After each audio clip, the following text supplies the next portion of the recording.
অন্য কারোর নির্ভর করে বেঁচে যাবেন তার আশা আপনি করিয়েন না।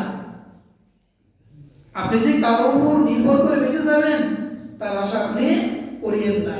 দুনিয়ার তারপরে বন্ধু বান্ধব, মা বাবা, ভাই বোন থাকলে ঠেকে গেলে কিছু আর্থিক ভাবে যদি আপনাকে সাহায্য করে আপনি ওই বিপদ থেকে, দুনিয়া থেকে উদ্ধার হতে পারবেন, কিন্তু আখিরাতে মজা আপনি পারবেন না। পারবেন না।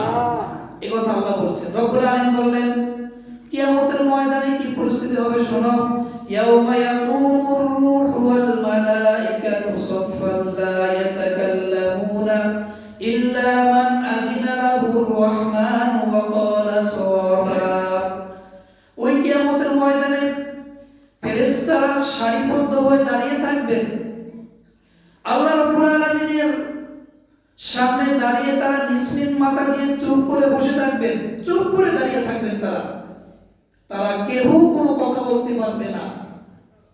আযিনা লাহুর রহমান, আল্লাহ যাকে আদেশ করবে যে তুমি কথা বলো, ওয়াকালা সাওয়াবা, সে সঠিক কথা, সত্য কথা বলবে।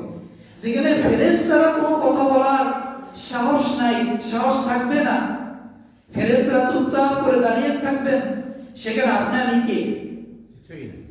সেখানে আপনি আমি কে? কার উপর নির্ভর করে আমরা কিয়ামতের ময়দানে জান্নাতে চলে যাব বলেন? সেখানে আপনি আমি কেউ